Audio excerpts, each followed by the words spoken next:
건강보험심사평가원 발표 자료에 따르면 2021년 기준 국내 우울증 환자 수는 93만 3,481명으로 지난 2017년 69만 1,164명 대비 37% 증가한 것으로 나타났습니다.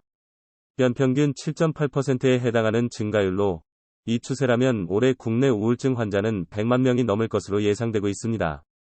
현대사회에서는 누구나 스트레스를 가지고 있습니다.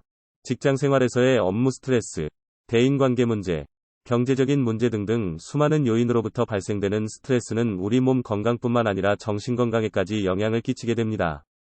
이러한 스트레스로부터 나타나는 질환 중 하나가 바로 우울증인데요.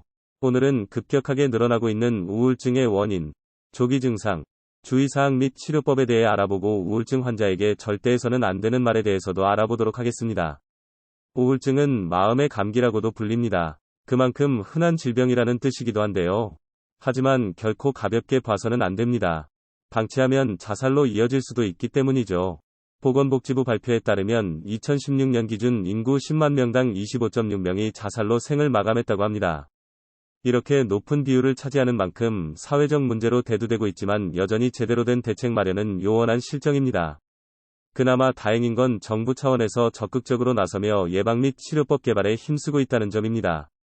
그럼 지금부터 본격적으로 우울증의 원인에 대해 알아보도록 하겠습니다. 첫 번째, 유전적 요인. 우울증은 유전 질환이 아니지만 가족 내 발생률이 일반인에 비해 2~3배 정도 높은 것으로 나타났습니다. 부모님 중 한 명이 우울증 환자라면 자녀가 걸릴 확률은 15%이고 둘 다 해당된다면 30% 이상 증가한다고 합니다. 만약 형제자매가 있다면 발병 위험도는 4배 이상 높아집니다. 따라서 가족 중 누군가가 우울증을 앓고 있다면 각별히 신경을 쓰는 것이 좋습니다. 두 번째, 환경적 요인. 환경적 요인으로는 극심한 스트레스 상황을 꼽을 수 있습니다. 과도한 업무량, 대인관계 갈등, 경제적 어려움 등 심리적 압박감을 주는 요소로부터 자유로울 수 없기 때문입니다. 이로 인해 뇌신경 전달물질 체계에 이상이 생기면 우울증이 나타날 수 있습니다. 뿐만 아니라 신체적 질환 역시 우울증의 원인이 될 수도 있습니다.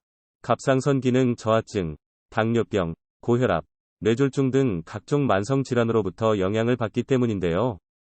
그렇기 때문에 평소 건강관리에 힘써야 합니다. 세 번째, 생물학적 요인. 생물학적 요인에는 세로토닌 호르몬 부족이 있습니다. 이것은 감정 조절 능력과도 밀접한 관련이 있는데 분비량이 감소하면 기분이 가라앉고 의욕이 없어지며 부정적인 생각이 들게 됩니다. 반대로 과다해지면 조증 증상이 나타나기도 합니다. 다행히 약물 치료를 통해 충분히 개선될 수 있다고 합니다. 마지막 기타 요인으로는 계절 변화, 월경 주기, 임신, 출산, 갱년기 등 생리적 리듬 장애가 있습니다.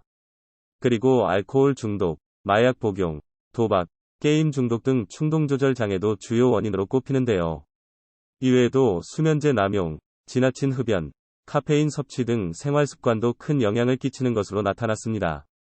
이처럼 다양한 원인들로 인해 우울증 환자 수가 날로 급증하고 있는데요.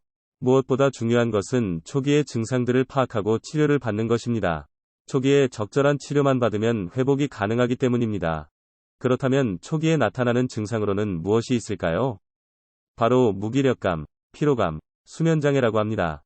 먼저 무기력감이란 몸에 힘이 없고 아무것도 하기 싫은 상태를 말합니다. 또한 피곤함을 느끼는 피로는 단순한 잠 부족 현상일 수도 있지만 신체 리듬이 깨진 경우 발생하기도 합니다. 마지막으로 불면증은 밤에 쉽게 잠들지 못하는 증세를 말하는데요. 보통 3주 이상 지속될 경우 만성 불면증으로 진단된다고 합니다. 따라서 이 세 가지 증상이 장기간 지속된다면 전문가와 상담 후 적절한 치료를 받는 것이 중요합니다. 우선 첫 번째 치료 방법은 규칙적인 생활 습관을 유지하는 것입니다. 충분한 숙면을 취하고 균형 잡힌 식사를 하며 운동을 꾸준히 해주는 것이 좋습니다. 그리고 명상이나 요가 또는 심리 상담을 통해 지친 심신을 달래주는 것도 좋은 방법입니다. 만약 혼자 감당하기 힘들다면 주변 사람들에게 도움을 요청해야 합니다. 가족이나 친구라면 더욱 좋습니다. 끝으로 긍정적인 마음가짐을 가져야 합니다. 부정적인 생각은 꼬리에 꼬리를 물고 끊임없이 이어지기 마련이죠. 반면 긍정적인 사고방식은 밝고 활기찬 에너지를 만들어냅니다. 그러므로 매사에 감사하는 마음을 갖고 늘 웃는 얼굴로 지내도록 해보세요. 이번에는 우울증 환자에게 절대 해서는 안 되는 말 3가지를 알아보도록 하겠습니다. 첫 번째, 상대방의 감정을 무시하는 발언. 특히나 우울증 환자들은 부정적인 감정 표현을 잘 하지 못합니다. 그래서 겉으로는 괜찮은 척하지만 속으로는 골마가는 경우가 많습니다. 따라서 섣불리 위로하려 들지 말고 충분히 공감해주는 자세가 필요합니다. 다음으로 충고 역시 조심해야 합니다. 가뜩이나 힘든 상태인데 섣부른 지적은 독이 될 수 있기 때문이죠. 끝으로 어설픈 위로는 금물입니다. 차라리 아무 말 없이 곁에 있어주는 편이 더 나을 수 있습니다. 인간은 사회적 동물이기 때문에 살아가면서 다양한 관계를 맺게 됩니다. 가족, 친구, 연인, 동료 등 모두 소중한 존재이지만 때로는 원치 않는 상황에 놓이게 되기도 하죠. 특히 가까운 사이일수록 서로 상처를 주고받기 쉽습니다. 그래서 마음의 병인 우울증 환자가 증가하고 있는 추세입니다. 성별로 살펴보면 남성보다는 여성에게서 더 많이 발병한다고 합니다. 아무래도 호르몬 변화라든지 외부 환경 탓이 클 것입니다. 물론 개인 성향 차이도 무시할 수 없지만 일반적으로 우울증은 위욕 저하와 함께 불면증, 식욕 저하 증상이 나타납니다. 그리고 심한 경우에는 자살 충동으로까지 이어질 수 있어 위험합니다. 만약 주변에 힘들어하는 사람이 있다면 따뜻한 위로와 격려 한마디 건네보는 건 어떨까요? 오늘 내용이 도움이 되셨다면 구독과 좋아요 부탁드리며 앞으로 더욱 유익한 영상으로 찾아뵙겠습니다. 그럼 구독자 여러분, 오늘도 건강하세요.